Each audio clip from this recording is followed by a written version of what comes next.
Let's get all sorted. I'm James. And I'm Jeff. Today is the first part of our BrickCan 2016 interviews. We're going to talk to Keith Reed and David Guedes about their Game of Thrones wall and Castle Black, Brandon and Taylor Walker about their superpowers, and James Powel drives the trains.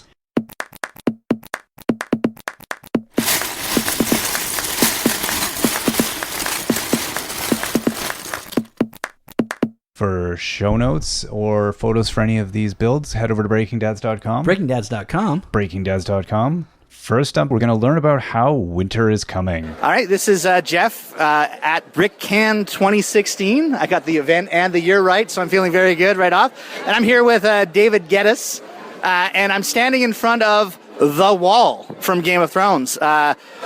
First off, why did you decide to tackle such a small project? Well, a couple of years ago at BrickCan in America, a couple of us were talking about it, and we all love Game of Thrones, and yeah, man, go big or go home, right? And this is big. I think that it's taller than any of my children, and that's impressive right off. Tons and tons of detail. So, did you scale this out? Did you math it out, or did you just start building and see how big you could get? Well, no, we spent about a year and a half planning it and working out how it was going to be. That still wasn't enough time. And then about January or February, we started actually building. We built the internal frame for it first, and then we started skinning it and building all the parts that go around it. And we didn't put it together for the first time until Thursday, and we had to do a lot of rebuilding on Thursday. That's the way it goes, usually. That's always the way it goes. So how many people were involved in the putting of this together? Three people that were involved with it. Right here we got Keith Reed, and I'm David Guedes, and then somewhere over there, the little guy in the white there, it's David Gagnon. So we had two Dave G's and a Keith. That's good. That's all you need. Two Dave G's and a Keith. That'll get anything done. Of course. Now, if you want to talk to Keith here, he built Castle Black all on his own. That's his baby. Wow. And I decided, you gotta go check it out. We'll definitely get over there on the other side. But let's look at this side here. I love the brick built creatures that you have going on to try to take down the door. Oh yeah, I got a couple of mammoths going on here. We got one he's pulling. We got wildlings whipping him, and they got the chains going. The wildlings are pulling. We got a brick built giant in here. There's another giant in the tunnel. Oh wow! Fighting with a blacksmith and a couple other black brothers. And yeah, it was fun. The mammoths look strong, but they're really fragile. Like a cool breeze is going to knock them down, which isn't going to help them if they live in the north, where they got a lot of cool breezes. No, for sure. And it's good that you've got a polar bear as well. That's very important whenever you're north attacked. Well, of course, it's Varmir Sixskins. He's not in the show, but he's in the book. He wargs all the animals. He's got a polar bear. He's got his wolf. He's got an owl. He's got a hawk over here. Yeah, because you can't have a warg. You can't not attack without a warg. Right? You got to have at least one. That's right. He's got to fly his birds up high to see what's over there. And a cast of thousands. This is a very impressive army to get together. You do a good job making it look like there are thousands. And I see containers and containers and containers of more. Is the army still coming? The army is still growing. The White Walkers are coming. Winter is coming. We got climbers going to go up the wall. Spider-Man's going to be there hanging out with them. Awesome. We got more Night's Watch, probably too many Night's Watch, because we want to make them look like there's not very many. We got to put some Night's Watch on the top.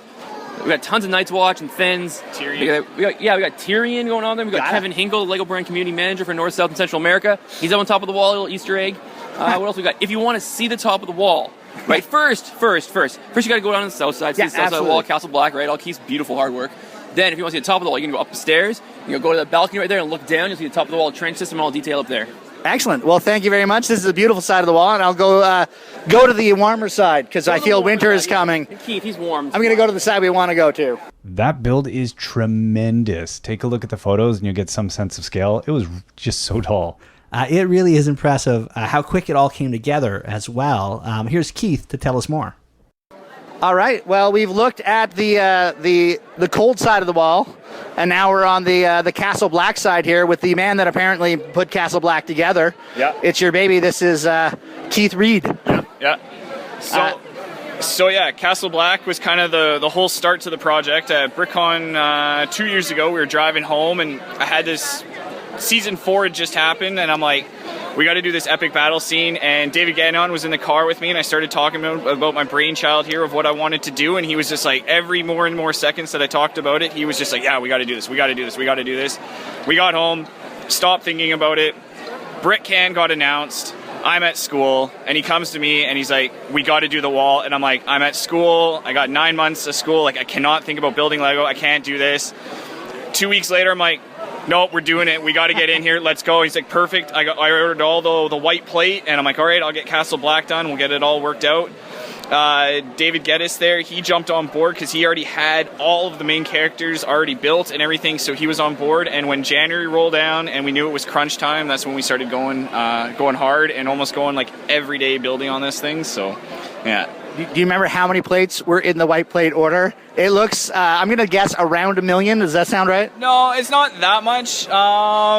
We're probably at like 50,000 plate. There's 30 on each side of the wall. There's 30 base plates, 32 studs by 32 studs that go from knot to 2 bricks high and skinned all the way back. So I'd say about each plate has probably got 40 to 50 white plate on it, plus a lot of other structural stud underneath. And then we have the whole frame inside, which supports all of those as well. Yeah. Wow. And so Castle Black, I love it. You got the elevator, you got the castle, we got some beautiful smoke come out of it. You can see the snow winter is definitely coming. Yep. And there's definitely a sense of desperation from the soldiers inside. Oh, yeah, for sure. So we've got the Thens attacking from the one side, and then we've got all the wildlings on the other side, including Iris down here. She's attacking, and we've got a few Night's Watch dead out front trying to stop the assault. And if we look inside, they're all rushing to the gate to try to barrier it and keep them from getting in. And then we've got Jon Snow at the very top of the elevator. He's waiting for the elevator to get up so he can get back down and join the fight. Even though it's not going to end well for him. No, it does not end well. No. It's quite nice. There's a lot of activity going on inside the castle, as you would expect, as it's under siege from all sides. It's a beautiful, beautiful thing. Thank you for bringing it to us. Yeah, you're very welcome. I'm glad he broke his promise to himself and ended up taking this project on. It was well worth it. It was a hard display to pull ourselves away from, for sure, as it was just packed with details. Eventually we did, and we made our way over to a pair of twins that brought us a full-sized Thor's hammer and Cap's shield. Let's go now to my interview with Brandon and Taylor Walker. So this is Jeff here at BrickCan 2016, and I'm talking with Brandon and Taylor Walker, a couple of twins that like superheroes, and more specifically, like Lego-built superhero things. So we'll start with you, Brandon. Why don't you tell me a little about your beautiful build? It's Thor's hammer. We built it using Digital Designer first, so it took about a week or so to make a couple different prototypes until we found one we were happy with. And then after that, saving up money to buy it and then getting the parts off BrickLink, it took about 3 or 4 hours to assemble it. Mm-hmm. So it's really nice.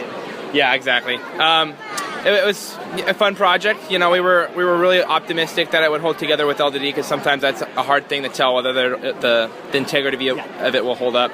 So it ended up working out great. It's really sturdy. You can swing it around, and it's fun. Yeah. So you did in Digital Designer first, and then when you built it, it went together exactly as you'd hoped, or was there some No, there was no redesigns. It was completely exactly how we built it in the program, so it worked out exactly how we intended. That's got to feel very satisfying. Yeah, there's been a couple models I've built with that I was like, I had to redesign a bunch because, there was just aspects of it that didn't work. Yeah. Mech and stuff are hard to build. Yeah. Yeah, absolutely. The geometry on the hammer is perfect as it moves further and further away from you in the show here.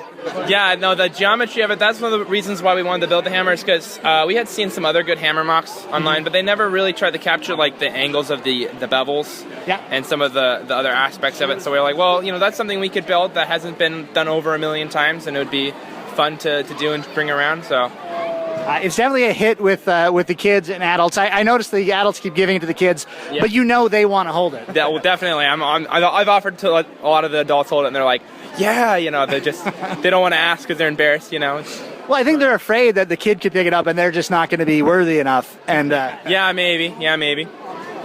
That may be it. And then so you guys also built the Captain America shield, which is a little more subtle. Yeah, the shield is quite a bit heavier, so right now it's sitting on a table. We can't pass it around to people.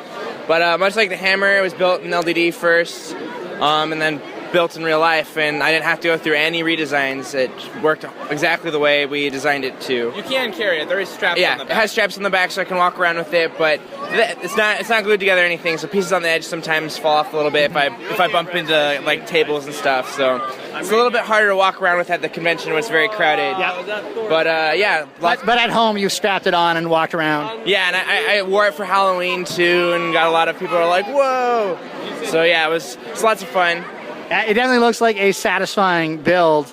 Was it fun ordering that many plates? Well, I mean, easier 'cause it's one of the easier things I've bought because it's like 500 2x2 red plates. That's pretty easy to order. Yeah. I mean, expensive but easy. You know, not complicated to figure out. Yeah. So Thor's hammer was a bit harder to order because it's got some rare pieces like the castle edges and the round plates on the top. You want to hold it?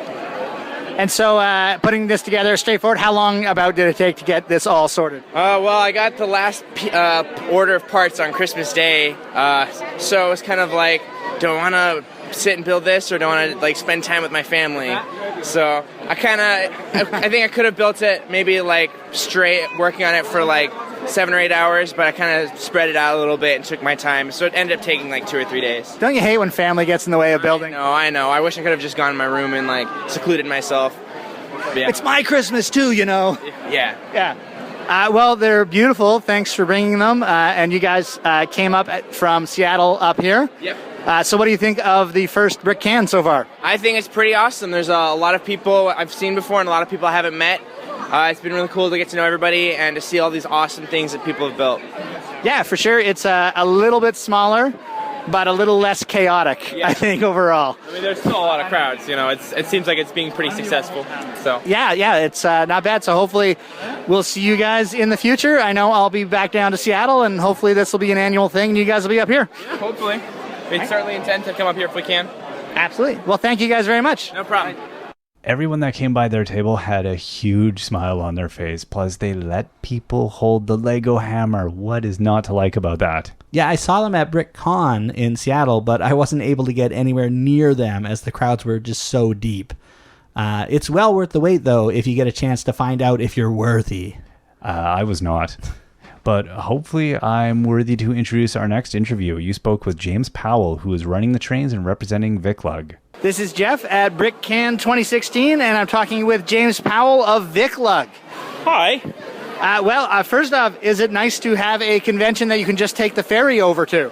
Oh, well, I can take the ferry to go to BrickCan as well, but that involves a passport, and that's a little bit of a pain. So it's nice to finally have an actual convention in Vancouver. I've been coming over on and off for VLC events over here for the best part of 15 years. So this is a big change to actually have a con here, though, rather than coming over to an event, which, a mall show or similar. Yeah, absolutely. And it looks like VicLug is well represented with some very nice builds here. What is your baby? Trains. I could kind of guess by the standing in front of the trains and the train head brick on your badge. So do you have a favorite train? Not really a favorite train. I do have a fair number of them. Hang on a moment. I just got to do some controlling here. Preventing collisions of trains.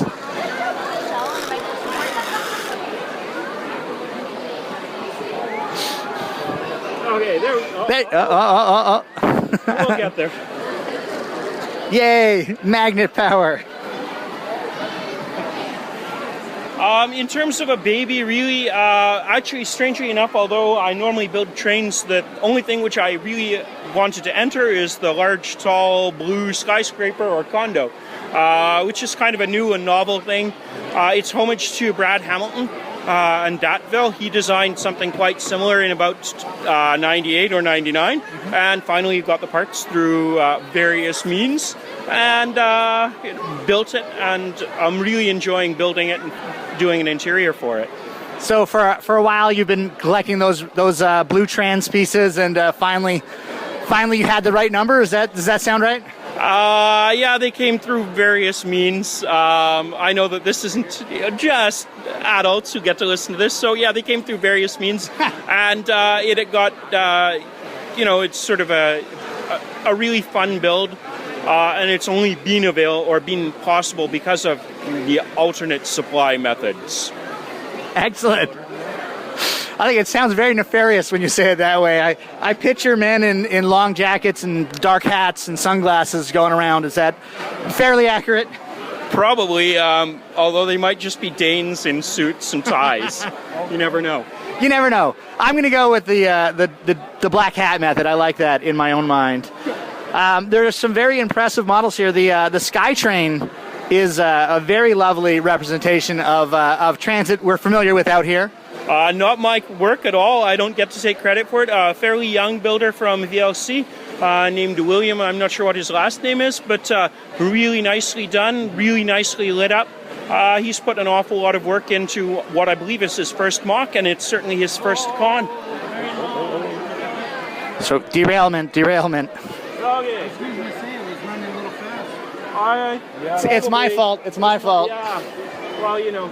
Blame the press. Blame the press, yes. Well, the good news is that it's not like Amtrak. You can't. I'm not getting blamed for speeding. I know we only caused mass plastic personnel casualties. I'm sorry. Yeah, and it stayed on the table, and that's, I think, the main thing, right? It stays on the table. Yeah, it's a lot less rebuilding. Yes, it is. I've launched them before, and actually, I think at the last show that I was at, there was an incident involving that train and a ground landing, and yes, it wasn't quite as good. So this time, it was far better. A ground landing, I like that. That's a very that's a very nice term for a worst case scenario. Well, the worst case scenario for this train at home, if anyone goes to the VicLug website and follows through the Flickr, I have a 14-foot long bridge which is stressed almost exactly for this train, and almost exactly. I feel like that's the key there. It is key. Unlike Peter Trotter, who's another one of the VicLug members, who's an engineer, I'm not. I'm an engineering technician, and as such, there might be a little bit lacking in my engineering of the bridge, but it does hold. It does hold. Beautiful. So getting back to the SkyTrain, there's definitely some custom parts in there.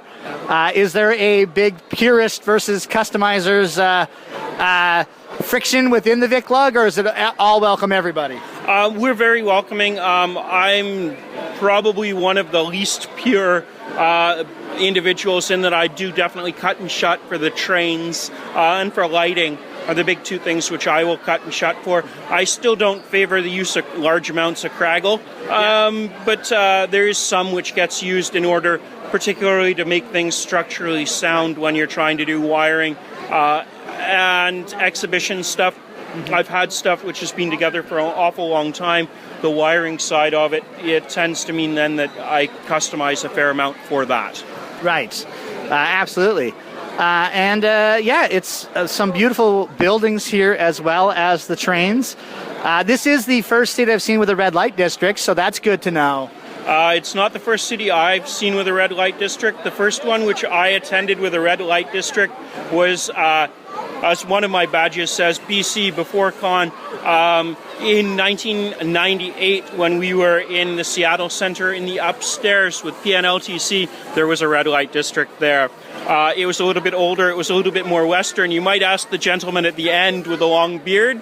He may know something about the history thereof of the red light districts. I just modernized it. It's quite nice, and it's good. It's very kid friendly as all the activity seems to take place inside the building. It's just the advertising for the grown-ups. That's correct. There is inside of it. We have the least clothed Lego minifigure ever, who does articulate herself around a device.